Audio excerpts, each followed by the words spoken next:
네, 오늘은 우리 십계명 7번째 우리 계명 말씀 나누고 싶습니다. 오늘 말씀의 제목은 몸을 소중히 지키겠다. 우리 이 말씀인데요. 이 말씀 우리 출애굽기 20장 말씀, 마태복음 5장 말씀 우리 함께 읽도록 하겠습니다. 오늘은 짧은 본문이니까 우리 다 같이 읽도록 하겠습니다. 출애굽기 20장 14절, 마태복음 5장 27에서 28. 자, 우리 출애굽기 읽겠습니다. 시작. 간음하지 말라. 마태복음 읽겠습니다. 시작. 또 간음하지 말라 하였다는 것을 너희가 들었으나 나는 너희에게 이르노니 음욕을 품고 여자를 보는 자마다 마음에 이미 간음하였느니라. 아멘.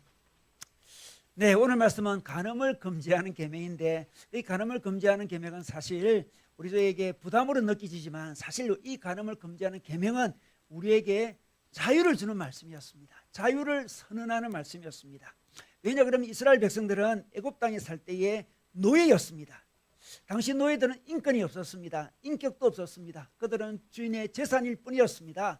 언제든지 주인 마음대로 할 수 있었습니다. 그래서 주인의 마음에 들면 주인은 성폭력을 행했습니다. 그 성폭력을 행하고 간음을 당하는 일은 아주 흔한 일이었습니다. 비록 결혼한 여자를 할지라도 권세 높은 사람들이 간음을 하고 그 여자를 뺏어가는 것은 어쩔 수 없는 그 시대의 환경이었습니다. 그들은 성폭력과 간음에 시달리고 있었습니다. 그런데 하나님께서 그들을 애굽에서 구원해 주셨습니다. 자유민이 되게 해주셨습니다. 그리고 계명을 주셨는데 간음하지 말라는 계명을 주셨습니다. 바로 10계명 중에 7번째 계명이죠. 그런데 이 계명은 이 이스라엘 백성에게 자유를 선포하는 계명이었습니다. 이 계명으로 이스라엘의 모든 여자들은 자유를 얻게 되었습니다. 이 계명으로 개인의 인권과 자유와 가정의 안정과 사랑과 행복을 얻을 수 있게 되었습니다. 그러므로 이 계명은 자유의 선언이라 할 수 있습니다. 그런데 우리 예수님은 이 계명을, 간음하지 말라는 이 계명을 더 깊이 적용했습니다.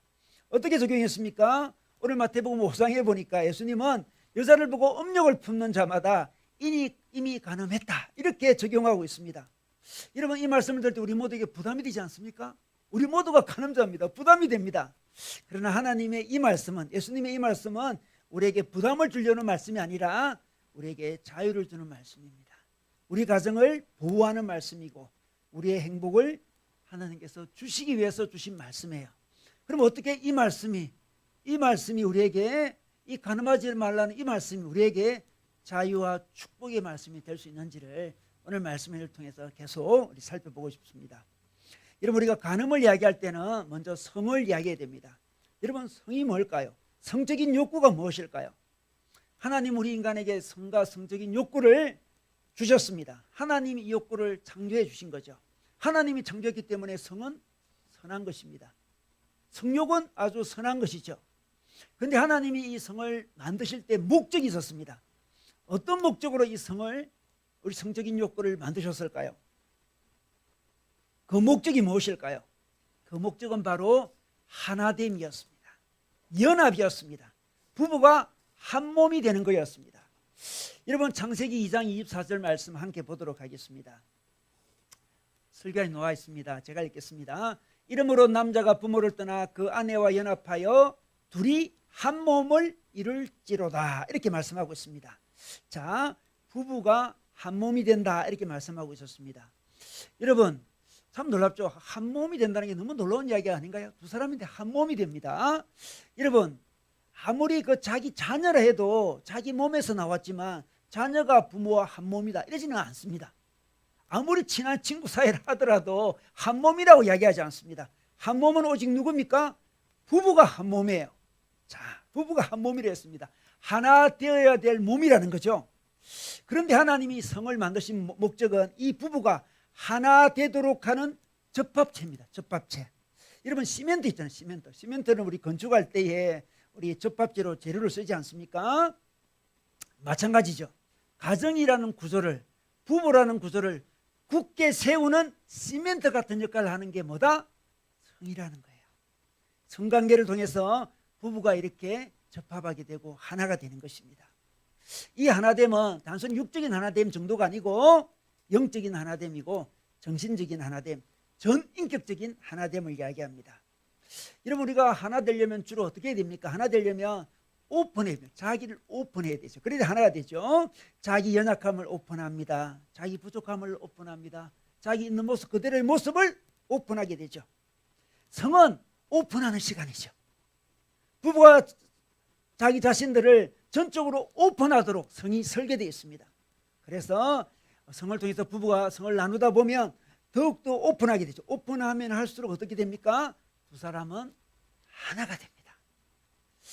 여러분, 우리가 결혼을 굳세게 하기 위해서 어떤 일을 합니까? 결혼 기념일을 하잖아요. 그죠? 결혼 기념일 때 우리 축하하면서 막 기념식까지는 아니지만 기념 여행도 떠나기도 하고 뭐 기념 만찬을 하기도 하고 뭐 그러지 않습니까? 왜 그럽니까? 결혼을 굳세게 하기 위해서 그렇게 하는 거예요. 여러분, 성을 나누는 시간은 사실 결혼을 기념하는 시간이에요. 기념일과 같은 거예요. 우리 참 너무 잘 결혼했다. 우리가 한 몸이지. 이것을 다시 한번 기념하고 확정짓는 그 시간이 성적인 교제를 하는 시간이죠. 우리가 생일날 되면 잘 태어났다 그런 말 하지 않습니까? 참 너 잘 태어났다 그런 말 하지 않습니까? 그 말 들으면 굉장히 기분이 좋아요. 그래, 잘 태어났지. 내가 이 땅에서 의미 있는 삶을 살게 되었구나. 야, 내가 참 의미 있는 삶을 살고 있지. 그런 생각이 들어요.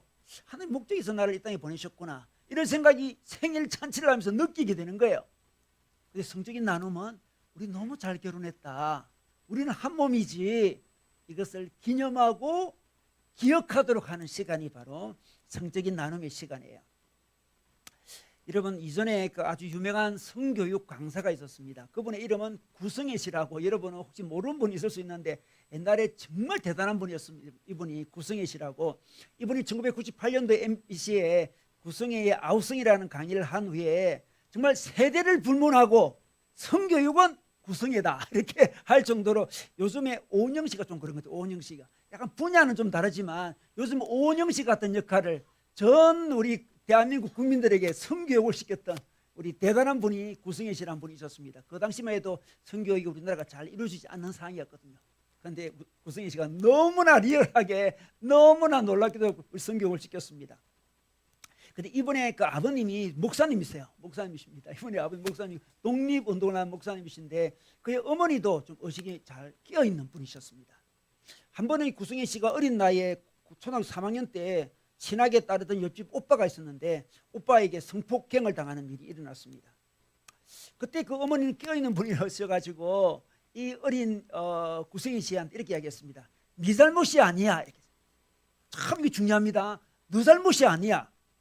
그래, 안아주고 또 닦아줬습니다. 그리고 그 오빠를 부르고 그 오빠가 구성애 씨한테 잘못했다고 사과하도록 했습니다. 그 이후로부터 구성애 씨는 성에 대해서 바른 가짐을 갖게 되었고 성교육 강사가 되게 되는 놀라운 일이 벌어졌죠. 그 사람의 자서전 제목이 네 잘못이 아니야. 네 잘못이 아니야. 이게 책 제목이에요. 네 잘못이 아니라는 거죠. 그는 아름다운 성을 늘 소개했는데 아름다운 성은 부부 사이에 일어나는 아주 사연 있는 성이다 이렇게 소개하면서 자기의 경험담을 알려줬습니다. 자기 남편이 민주화운동을 했습니다. 옛날에 민주화운동하면 우리 잡혀갈 때가 있었거든요. 3년형을 받고 감옥에 가게 되었습니다. 감옥에 가기 전날 밤에 그들은 성을 나누었는데 눈물 흘리며 성을 나누었는데 상대방을 깊이 서로 받았습니다. 깊이 서로 받았죠. 그때 친밀함, 그때 하나됨이 3년을 어려움없이 힘있게 견디는 원동력이 되었다 이렇게 이야기하고 있습니다. 그리고 3년 후에 남편이 출산 후에도 그들이 똑같은 부부관계를 할 수 있도록 그 성적인 나눔, 마지막 그 보내는 그날의 성적인 나눔이 의미가 있었다 이렇게 이야기하고 있습니다. 여러분, 이와 같이 성의 목적은 무엇입니까? 친밀함이죠. 단순한 쾌락 정도가 아니죠. 친밀함입니다. 부부가 하나 되게 하는 하나님의 너무나 놀라운 선물이 바로 성인 것입니다. 그리고 놀라운 것은 이 성은 영적인 목적도 있습니다. 여러분, 성의 기쁨은 하나됨이잖아요. 연합이잖아요. 이 연합은 하나님과 연합을 맛보게 하는 시간이 되기도 합니다. 하나님과 우리가 연합해야 된다. 하나 된다 그런 이야기를 하지 않습니까? 그 연합과 하나됨을 이게 부부 사이의 성적인 교제를 통해서 부분적으로 느끼게 하신다는 거죠. 성경에 보면 우리 하나님은 우리 신랑이고 우리는 신부라고 소개하고 있지 않습니까? 우리 하나님과 우리 사이를 아주 에로스 사랑으로 표현할 때도 있습니다. 특히 아가서에 보면 너무나 노골적으로 남자와 여자의 에로스 사랑을 표현합니다. 에로스 사랑을 느끼는 것은, 에로스 사랑을 누리는 것은 하나님의 사랑을 맛보는 아주 좋은 시간이에요. 아주 좋은 시간입니다.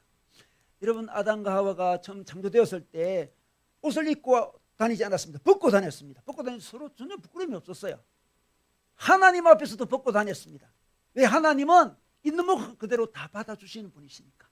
그죠? 다 받아주죠. 전혀 부끄럽지 않아요. 여러분, 우리 애기들이 전혀 엄마 아빠 앞에서 뭐 옷을 안 입어도 부끄러워하지 않잖아요. 그죠? 너무 심하게 부끄러워하지 않아요. 보는 애들은 정말 부끄러워하지 않습니다. 왜냐? 엄마 아빠가 자기를 받아주기 때문에. 그죠? 하나님이 우리를 있는 모습 그대로 다 받아주기 때문에 우리는 부끄럽지 않게 살았습니다. 타락하기 이전에는. 그죠? 우리는 부부 사이에 부끄럽지 않습니다. 부끄럽지 않는 시간을 가지는 거죠. 그 시간을 통해서 우리를 받아주시는, 있는 모습 그대로 받아주시는 하나님을 경험하게 됩니다. 그렇지, 우리 하나님도 나를 있는 모습 그대로 받아주시지 깨닫게 되는 거죠. 그래서 우리 성이라는 것은 하나님과 연합을 향한 이정표 같은, 이정표입니다. 이정표. 이 이정표를 통해서 어떻게 됩니까? 하나님의 연합을, 하나님과 연합을 기대하게 됩니다. 갈망하게 됩니다. 와, 하나님과 더 하나 되고 싶어. 하나님을 더 사랑하고 싶어. 기대하게 되는 게 바로 성이라는 거죠. 그래서 성적인 나눔의 시간은 예배하는 시간과 같습니다. 우리 예배할 때 우리는 서로 하나 되고 하나님과 하나 되지 않습니까? 마찬가지로 부부의 성적인 나눔을 통해서 마치 예배와 마찬가지로 서로가 하나 되고 하나님께 나아가고 하나님과 하나 되는 귀한 시간입니다. 그래서 성은 바로 예배라고 할 수 있습니다. 성적 나눔 시간은 예배 시간이다, 이렇게 생각할 수 있겠습니다. 그렇다면 오늘 말씀에서 간음하지 말라 이렇게 말씀했는데, 간음이란 무엇일까요? 간음이라는 것은 이 하나님이 만드신 이 성적인 어떤 목적에 맞지 않게 성을 사용하시는 거죠. 성의 목적은 무엇입니까? 하나됨이죠. 부부가 하나 되는 거예요. 이 하나됨은 영적인 하나됨, 정신적인 하나됨, 육적인 하나됨을 이야기합니다. 그리고 더 깊이 나아가서 하나님과 하나됨을 갈망하게 하는 너무나 소중한 하나님의 선물입니다. 그러므로 부부가 아주 배타적으로 이 선물을 사용할 때 우리는 하나님의 성의 설계도에 따라 사용하는 것이라 할 수 있습니다. 그런데 배타적으로 사용하지 아니하고 부부가 아닌 사이에 사용하게 되면 어떻게 되겠습니까? 그게 바로 간음이 되는 거죠. 참 놀랍게도 부부가 이 성을 통해서 하나됨을 만들어 가는데 부부가 아닌 사람이 이 관계를 하게 되면 어떻게 됩니까? 부부 사이가 깨어지게 되는 거죠. 깨어지게 되고, 놀랍게도 정신적이고 영적인 육적인 하나됨을 추구하는데 이 배타적인 관계가 아닌 사람들이 하게 되면 어떻게 됐습니까? 육적인 하나됨은 어느 정도 느낄지 모르겠지만 정신적인 하나됨, 영적인 하나됨이 오히려 저해됩니다. 방해됩니다. 상합니다. 그래서 자신의 영과 자신의 그 정신이 망가지는 일이 벌어지는 거죠. 그러므로 한 몸을 세우는 성의 특성은 배타적인 성을 누려야 돼요. 어떤 사람이 결혼식을 하는데 부모도 친구도 하객도 다 아르바이트생을 썼다는 그런 뉴스를 들은 적이 있습니다. 다 아르바이트생이에요. 너무 놀랍죠? 부모도 아르바이트생이고 하객도 친구도 아르바이트, 자기 남편을 속이려고 그랬다는 거죠. 너무 놀라운 이야기예요. 아주 결혼식은 화려하게 진행된지 모르지만 그 결혼식 안에 아름다운 정신이 빠진 거죠. 정신이 빠져 있는 거예요. 지금 마찬가지죠. 성관계의 정신이 빠진 거, 목적이 빠진 게 바로 남편과 아내와의 성관계가 아닌 다른 성관계라고 이야기하고 있습니다. 부부가 성을 나눌 때 두 사람의 약속이 더욱더 강하게 붙잡아집니다. 서로의 신뢰가 쌓여, 서로의 믿음이 쌓여갑니다. 그런데 부부가 아닌 사람이 성관계를 하게 되면 인간에 대한 신뢰가 무너지는 거예요. 인간 자체에 대한 신뢰. 자기도 속이고 있잖아요 지금. 그러니까 인간 자체에 대한 신뢰, 인간의 인격이 파괴되는 것을 경험할 수 있습니다. 그래서 칼 바르트라는 신학자는 이런 이야기를 하죠. 공존 없는 성관계는 악마적이다, 이렇게 이야기합니다. 공존이라는 인격적인 나눔을 이야기합니다. 인격적인 나눔이 없는 그런 관계는 악마적이라는 거죠. 그래서 간음하지 말라, 이 계명은 우리에게 부담을 주려고 하는 계명이 아니고 아름다운 성관계를 해야 된다는 것을 보여주는 계명이라 할 수 있습니다. 자유를 향한 계명이죠. 하나됨을 향한 계명입니다. 우리의 마음과 우리의 영혼을 지키게 하려는 하나님의 사랑의 계명입니다. 부부 사이의 아름다운 성관계를 통해 자유를 누리고 행복을 누리고 하나님의 사랑을 기억하도록 하는 것, 그것이 바로 하나님이 우리에게 성을 주신 목적이라 할 수 있습니다. 그래서 성을 주신 그 성을 우리는 배타적으로 사용해야 됩니다. 로마 시대에 이 성에 대한 잘못된 두 가지 견해가 있었어요. 우리 성경 읽지 못하는 그 성에 대한 견해가 있었는데, 첫 번째가 정신적인 사랑이었습니다. 여러분, 정신적인 사랑을 우리 플라토닉 러브라 그러잖아요. 육체 관계를 하지 않는 정신적인 사랑만이 진짜 사랑이다, 이성적인 사랑만이 진짜 사랑이다, 이렇게 주장했습니다. 왜 이런 주장을 했을까요? 그 당시에 아주 유행했던 철학이 플라톤 철학 아니겠습니까? 플라톤이 이런 생각을 갖고 있었습니다. 플라톤은 정신은 선하고 육체는 악하다, 이렇게 생각했습니다. 바로 이원론적인 사상이었죠. 그래서 육체적인 사랑은 뭐 성관계 맺는 것은 진정한 사랑이 아니야, 좀 더러운 것이야, 이렇게 이야기했습니다. 정신적인 사랑이 진정한 사랑이다, 이렇게 주장했던 거죠. 그런데 이 사상이 기독교에도 섬에 들어왔습니다. 그래서 독신으로 사는 삶이 결혼한 삶보다 더 높은 차원의 삶이다 해서 많은 사람들이 수도사가 되는 일이 벌어졌습니다. 좋은 의미로 정말 하나님을 섬기고 수도사 된 사람도 있지만, 플라톤 사상 때문에 수도사 된 사람도 굉장히 많았습니다. 잘못된 생각이었죠. 우리나라도 유교 문화가 있지 않습니까? 유교 문화 때문에 성을 좀 약간 숨겨야 되고 좀 더러운 것이고 추한 것이라는 이런 생각이 있었습니다. 그래서 우리나라 문화가 그런 문화가 있었지 않습니까? 그리고 또 우리나라 기독교에도 이원론이 들어와가지고 육신적인 사랑에 대해서는 좀 이렇게 좀 터부시하는 그런 경향이 있었습니다. 육신적인 사랑을 이야기하면 좀 신앙적이지 않다, 그런 생각을 하기도 했습니다. 육신적인 사랑을 하는 것은, 성관계를 하는 것은 아기를 낳기 위한 도구 정도다, 이렇게 생각하기도 했습니다. 물론 아기 낳는 거, 자녀 출산도 결혼해서 너무나 소중하고 귀중한 목적입니다. 그러나 성은 그 이상이죠. 성은 뭐라 했습니까? 성은 부부를 하나 되게 하는 하나님의 도구요 선물입니다. 두 사람이 하나됨 정도가 아니고 그 하나됨으로 말미암아 하나님과 하나됨, 하나님을 향해 가고 싶은 마음도 불러일으키는 게 성이었습니다. 그런데 성을 터부시함으로 이 플라토닉 사랑을 이야기하고 이원론적 사랑을 이야기함으로 말미암아 부부가 하나 되는 동력을 잃을 때가 굉장히 많습니다. 우리가 건강상의 문제로 또 미혼이기 때문에 관계를 못 가질 수도 있겠죠. 뭐 특별한 이유로 또 뭐 관계를 못 가질 수도 있습니다. 그러나 그런 이유가 없이 그런 관계를 잘 못 갖게 되면 어떻게 되겠습니까? 부부가 하나 되는데 큰 어려움을 겪습니다. 어려움을 겪습니다. 부부가 연합하는데 어려움을 겪습니다. 부부가 연합하는데 동력을 잃어버릴 때가 많습니다. 그러므로 우리는 전인적인, 전인격적인 사랑을 해야 됩니다. 정신적인 사랑도 물론 해야 돼요. 당연히, 그죠? 정신도 사랑을 해야 됩니다. 그리고 육체적인 사랑을 해야 됩니다. 전인적인 사랑을 할 때 우리는 한 몸으로 세우십니다. 또 더 나아가서 그 로마 시대에 또 잘못된 견해가 하나 있었는데, 이 견해는 로마 시대는 신비주의 종교들이 굉장히 많았습니다. 이 신비주의 종교들은 성에 대해서 이렇게 생각했습니다. 성이라는 것은, 사랑이라는 것은 뭐냐 그러면 마치 그 식욕과 같다, 이렇게 주장했습니다. 식욕, 본능이라는 거, 본능. 여러분, 식욕을 무시하거나 억압하면 건강이 해치지 않습니까? 그럼 당연히 성욕도 억압하면 안 된다, 이렇게 주장했습니다. 성욕은 자연스러운 것이다, 마음껏 표출해라, 억압하면 건강을 해친다, 이렇게 주장했다는 거죠. 그래서 무분별하게 성을 사용하게 되었습니다. 로마 시대를 지배하는 성에 대한 견해였죠. 그래서 로마 시대는 성적으로 굉장히 문란했죠. 여자를 성적 도구로 취급했습니다. 매춘 산업이 발전했습니다. 부부 사이에 배타적인 관계를 맺는 것은 생각하지도 못했습니다. 뭐 그런 게 다 있냐, 생각지도 못했어요. 온통 로마가 성의 문란으로 가득 찼습니다. 그러다가 로마가 망하는데 이 성의 문란이 결정적인 역할을 하게 되었습니다. 여러분, 성욕은 식욕과 같아서 억제하면 안 된다, 이런 생각들은 지금 현대사회도 많이 있습니다. 우리나라도 요즘 많이 있는 것 같아요. 제가 아는 어느 형제는 대학생 시절에 강의실에서 교수님이 혼전 순결 찬성하는 사람 손들어봐 했는데 두 사람이 두 선교단체, I와 C로 시작한 두 선교단체 친구만 손들었대요. 그 교수는 너희들은 왜 그리 고리타분하냐, 이렇게 핀잔을 했다고 들었습니다. 여러분, 이 시대는 정말 로마 시대 두 번째 견해에 아주 가깝다고 할 수 있습니다.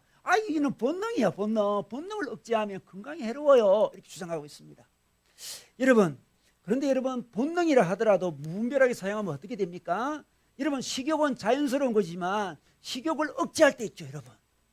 여러분 우리 주위에 그 다이어트 하는 사람이 굉장히 많이 있어요. 저는 다이어트 해본 적이 없는데 다이어트 하는 사람 많이 있잖아요. 그죠? 왜 다이어트 합니까? 왜 억제합니까, 여러분?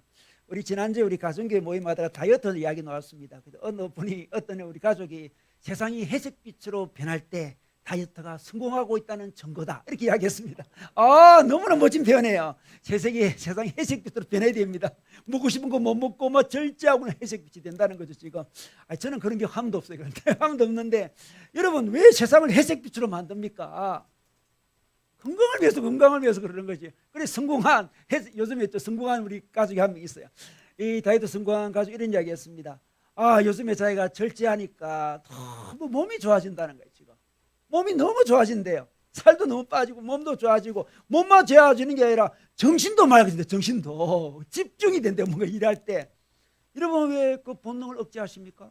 왜 식욕을 왜 억제하십니까? 마음껏 식욕 먹고 싶은 거 먹지. 막 기름진 거 마음껏 먹지. 얼마나 먹고 싶습니까? 마음껏 먹지. 왜 안 먹습니까? 건강을 위해서. 정신적인 건강, 육체적인 건강. 그 형제가 이야기했습니다. 이거 몸을 절제하니까 식욕을 절제하니까 은혜도 더 받더라 이렇게 주장했습니다. 영적인 건강. 얼마나 놀랍습니까? 여러분 본능이라도 조절해야 되는 거예요. 본능대로 하면 건강을 해치게 되는 거예요. 여러분 잘 조절해야 됩니다. 성욕도 마찬가지죠. 본능이라고 마음껏 하는 건 아니죠. 올바르게 사용하면 건강이 찾아옵니다. 육적인 건강, 정신적인 건강, 이 마음의 건강이 찾아오는 거죠. 올바르게 사용하는 것이 무엇입니까? 부부 사이에 사용하는 게 올바르게 사용하는 거죠. 여러분 무분별하게 성적 욕구를 사용해서 어떤 일이 벌어집니까? 수많은 고통들이 일어나죠. 그 대표적인 고통이 허무함입니다.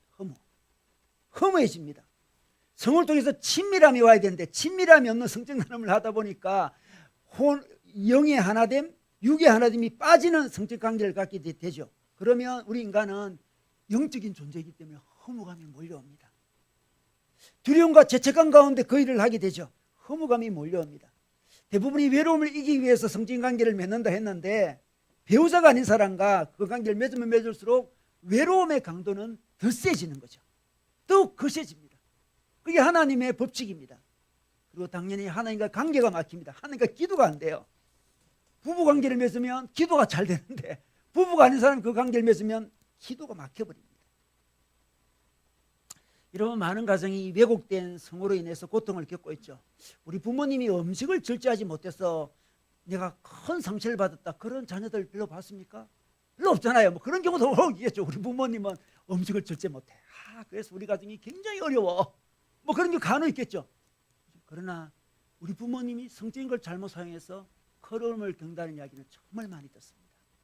그죠? 그러니까 식욕보다 성욕이 훨씬 더 강력한 파워가 있는 것을 우리에게 보여주고 있는 거죠. 무서운 것입니다. 그러므로 우리가 다이어트를 통해서 식욕을 잘 다스리듯이 성욕도 올바르게 사용해야 됩니다. 자기 몸을 소중히 지켜야 됩니다.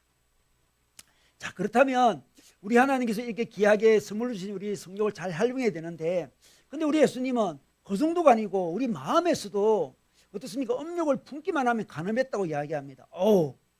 굉장히 부담스럽게 느끼십니다. 마음으로 음욕을 품기만 해도 간음을 했다니요. 이것은 어떤 성적 욕구가 일어났다는 걸 이야기하지 않습니다. 성적 욕구는 하나님의 선물이죠. 근데 음욕을 품다는 건 뭐겠습니까? 상상으로 배우자가 아닌 사람과 성적인 행위를 한다고, 이제 성적인 행위를 하는 거죠. 성적인 다양한 행위가 있을 수 있지 않겠습니까? 상상으로라도 성적인 행위, 자기 배우자가 아닌 사람과 성적 행위를 하는 것을 음욕을 품는다 그러죠. 그렇다면 있잖아요. 이 간음에서 벗어난 사람이 누가 있겠습니까? 우리 인생을 살아가면 이 간음을 벗어난 사람 아무도 없을 거예요. 우리 모두는 간음자예요. 엄란한 자입니다. 여러분 우리 지난주에 분노를 품기만 해도 살인자를 했잖아요. 우리 모두는 다 살인자예요. 그죠? 우리 주님이 요구하시는 게 너무 높아 지금. 다 살인자예요 지금. 우리 분노했잖아. 다 살인자예요 지금. 친구가 욕했잖아. 다 살인자예요. 우리 음욕을 품은 적 있잖아요 지금. 그죠? 다 우리는 간음자입니다. 여러분 우리 모두 간음자인데 어떻게 하면 좋겠습니까? 하나님 음욕을 품지 말라 했는데 이거 우리 힘으로 될 것 같지가 않습니다. 어떻게 할까요? 우리 힘으로 간음을 이길 수 있겠습니까? 음욕을 이길 수 있겠습니까? 그래서 우리 하나님 우리에게 복음을 주셨습니다. 우리가 감당치 못하는 거 아시고 우리에게 복음을 주셨습니다. 그 복음이 무엇입니까? 우리 에베소서 5장에 보면 우리 예수님과 우리 관계를 남편과 아내의 관계로 비유합니다. 남편과 아내의 관계를 비유합니다. 결혼 관계를 비유합니다. 그리고 예수님이 우리를 거룩하기 위해서 자신을 주셨다라고 말씀하고 있습니다. 우리 한번 볼까요? 우리 에베소서 5장 25절에서 27절 말씀 보겠습니다. 제가 한번 읽겠습니다. 남편들아 아내 사랑하기를 그리스도께서 교회를 사랑하시고 그 교회를 위하여 자신을 주신같이 하라, 이렇게 말씀하고 있는 거죠. 자신을 주었다는 거죠. 이는 곧 물로 씻어 말씀으로 깨끗하게 하사 거룩하게 하시고 자기 앞에 영광스러운 교회로 세우사 티나 주름 잡힌 것이나 이런 것들이 없이 거룩하고 흠이 없게 하려 하심이라, 이렇게 말씀하고 있습니다. 여러분, 우리 예수님이 우리를 위해서 자신을 주셨대요. 우리를 어떻게 하기 위해서? 거룩하게 하기 위해서, 흠이 없게 하기 위해서 우리에게 자신을 주셨다는 거죠. 십자가에서 우리에게 자신을 주셨습니다. 우리는 죄인이에요. 우리는 추한 자입니다. 우리는 엄난한 자예요. 그런데 우리를 거룩하게 하기 위해서, 우리 힘으로는 절대 거룩할 수 없는데 거룩하기 위해서 예수님은 자신을 십자가에서 우리를 주셨습니다.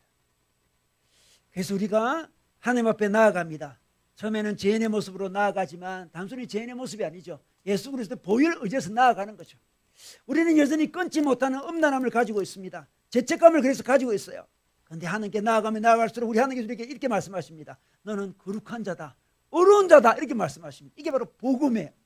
우리는 어려운 자예요. 예수님이 우리를 위해서 십자가에 돌아가시면서 우리를 흠이 없게 만들었다고 이야기하고 있습니다. 그 말씀을 의지해서 주님 앞에 나아갑니다. 날마다 주님 앞에 나아가고 매주마다 나아가지만 여전히 자신은 추한 자고 죄인이고 엄난한 자입니다.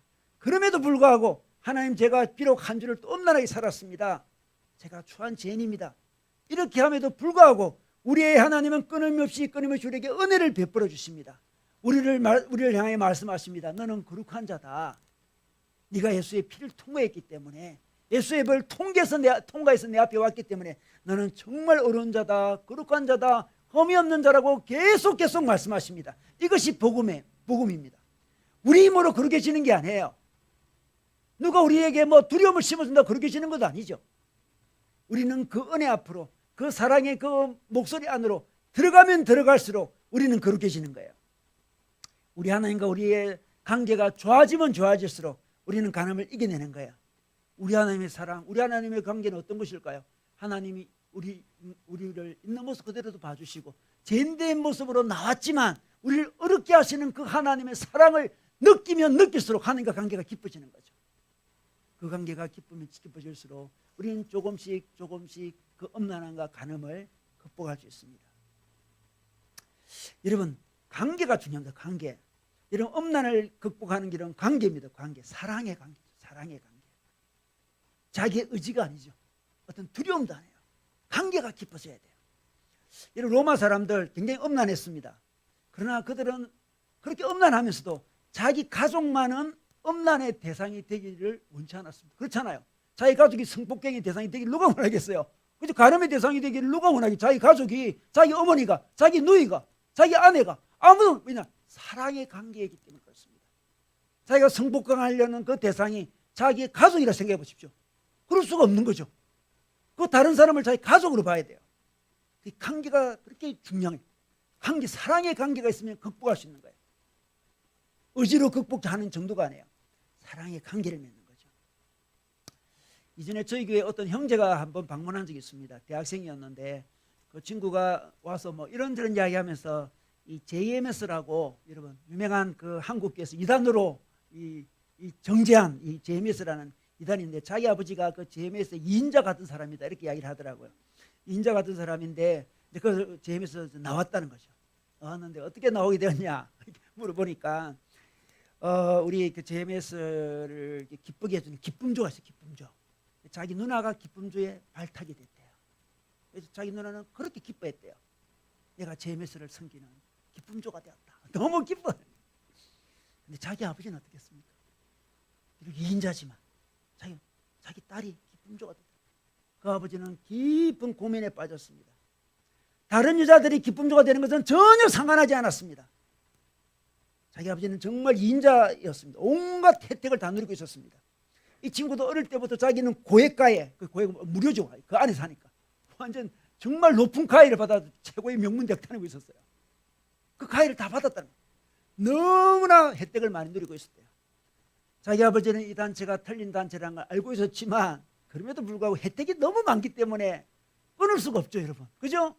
자기 아들을 명문대학 보낼 수 있는 이 단체의 능력 끊을 수가 없었습니다. 근데 어떻게 그 단체에 탈퇴하게 되었을까요? 딸을 보호하기 위해서. 사랑하는 관계가 있거든요, 이게. 딸이 뭣도 모르고 기뻐하고 있으니까 자기 아빠 마음은 무너지는 거죠. 너무나 많은 혜택을 내가 누리고 있지만, 인자 같은 역할을 하고 있지만 내 사랑하는 딸이 거기 있잖아요. 내 사랑하는 딸이 간음의 대상이 되잖아요. 폭행의 대상이 되잖아요. 견딜 수가 없죠. 그래서 그곳을 탈퇴했다, 이런 이야기를 해줬습니다. 우리에게 사랑하는 관계가 있습니까? 사랑하는 가족이 있습니까? 사랑하는 하나님이 계십니까? 그 사랑을 깊게 해야 돼요. 엄난을 이기는 길은, 간음을 이기는 길은 사랑을 개발하는 거예요. 누가 두려움을 심어주고 공포를 심어주고 이러면 안 된다, 도덕과 윤리를 갖다 댄다 해서 이길 수 있는 게 아니에요. 그게. 우리는 그런 존재가 아니에요. 우리는 약한 존재입니다. 우리에게는 사랑의 관계가 필요합니다. 사랑하는 우리 하나님과의 관계가 필요하죠. 우리 하나님은 우리가 그렇게 죄를 짓고 그럼에도 불구하고 늘 우리에게 거룩하다고 말씀하십니다. 사랑한다고 말씀하십니다. 내가 너를 위해서 십자가에 죽었다고 말씀하십니다. 여러분, 우리 엄난 이야기할 때 다른 사람과 비교할 필요도 없습니다. 우리 다 같은 엄난한 자예요, 여러분. 아니, 도토리 기저귀 다 엄난한 자예요. 손가락질 하는 사람은 어리석은 자예요. 우리 모두는 다 엄난한 자고 죄인입니다. 우리 모두는 다 살인자지 않습니까? 우리는 이 살인자 같은 이 엄난한 자인 우리를 그럼에도 불구하고 십자가의 사랑으로 또 사랑하시고 또 사랑하시고 또 받아주시고 또 받아주시고 거룩하다, 깨끗하다, 흠이 없다고 늘 말씀하시는 그 하나님의 사랑 앞에 나아가야 돼요. 그러면 그 하나님이 너무 감사하겠죠. 나 같은 자를 이렇게 사랑하시다니. 하나님 관계가 기쁘십니다. 그리고 우리가 결혼했다면 부부 사이에서 성진관계를 잘 맺음으로 부부 사이도 기쁘시겠죠. 사랑하는 자녀가 있을 수도 있겠죠. 또 사랑하는 엄마 아빠 가족도 있을 수 있겠죠. 너희도 있을 수 있겠죠. 사랑하는 교회 형제 자매도 있을 수 있겠죠. 사랑하는 사람이 늘어나면 늘어날수록 그 사랑이 깊이를 더하면 더할수록 우리는 간음에서 벗어날 수 있다는 것입니다. 더 나아가서 우리는 우리 고린도서 6장 18절 말씀 한번 볼까요? 자, 6장 18절 말씀 보겠습니다. 로마서 6장 18절 제가 읽겠습니다. 음행을 피하라. 사람이 범하는 죄마다 몸 밖에 있거니와 음행하는 자는 자기 몸의 죄를 범하느니라. 이 말씀 좀 어려운 말씀으로 보이잖아요, 그죠?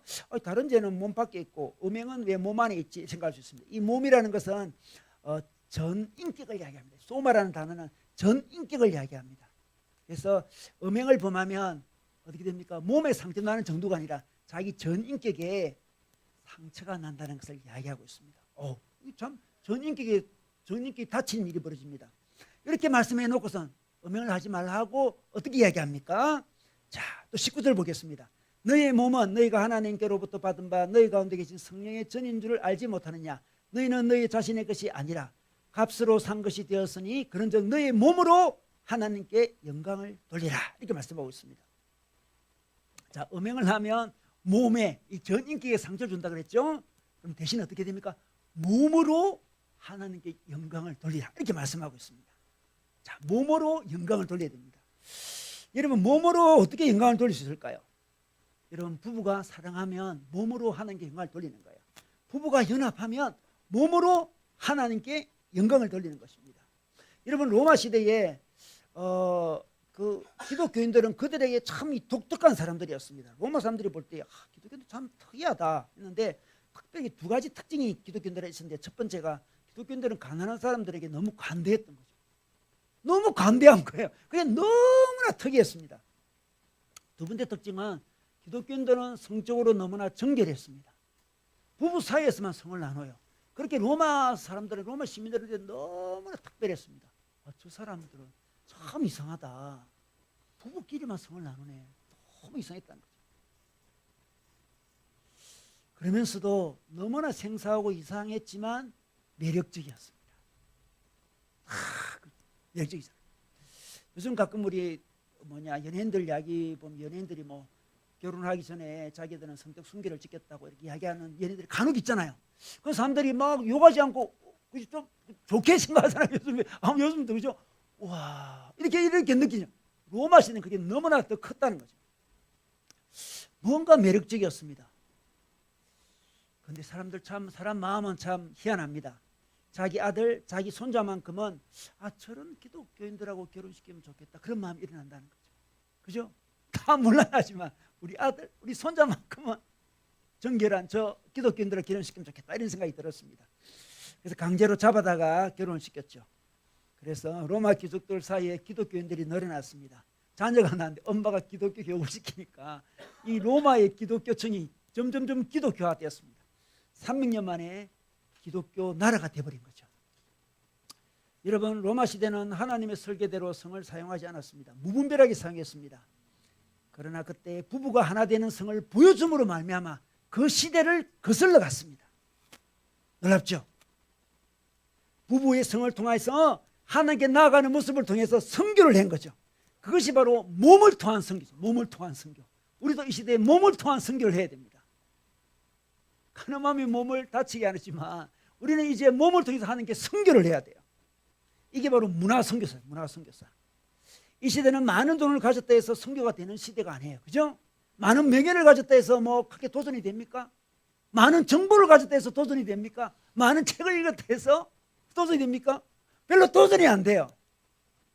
이 시대는 성이 무분별한 시대이기 때문에 이 시대는 우리는 어떻게 됩니까? 성이 무분별하면서도 상주도 엄청 많이 받아요. 또 그죠? 다 무분별하면서도 다 상주는 또 많이 받아요. 이때 우리는 어떻게 선교할 수 있겠습니까? 정결한 가정, 정결한 사랑, 부부의 그 깊은 사랑, 깊은 하나됨, 깊은 친밀함, 그것으로 선교를 해야 되는 거죠. 그래서 그들이 우리를 부러워하게 해야 돼요. 저 사람들은 우리보다 좀 약간 가난할 수는 있겠지만 부부 사이가 너무 좋다. 너무 하나 돼 있다. 저렇게 친밀할 수가 있나? 부부가 저럴 수가 있나? 부부 나이 되면 그냥 동지라 했는데 전 동지 같지가 않아. 정말 진정한 하나됨이 있어. 그것을 우리가 보여주는 거예요. 이것이 바로 이 시대에 우리가 선교하는 방법이라 할 수 있습니다. 부부의 하나됨, 아름다운 가정, 이것이 바로 이 시대의 선교 방법이요 문화 선교인 것입니다. 여러분, 부활은 우리 몸이 부활하는 거예요. 우리 정신만 부활하는 게 아닙니다. 우리 전체가 부활하는 거예요. 그죠? 우리 온 인격이 부활하는 게 부활절 아니겠습니까? 이런 부활절을 맞이해서 우리가 몸으로 선교하면 좋겠습니다. 하나님 우리에게 너무나 귀한 선물 주셨습니다. 성이라는 귀한 선물 주셨습니다. 그 선물을 잘 아름답게 사용해서 우리가 혹시 미혼이라면 그것을 잘 정말 거룩함을 지킴으로 말미암아 선교가 되는 거예요. 잘 지키고 잘 누려서 우리 시대의 하나님 나라를, 하나님의 아름다우심을 선전하면 좋겠습니다.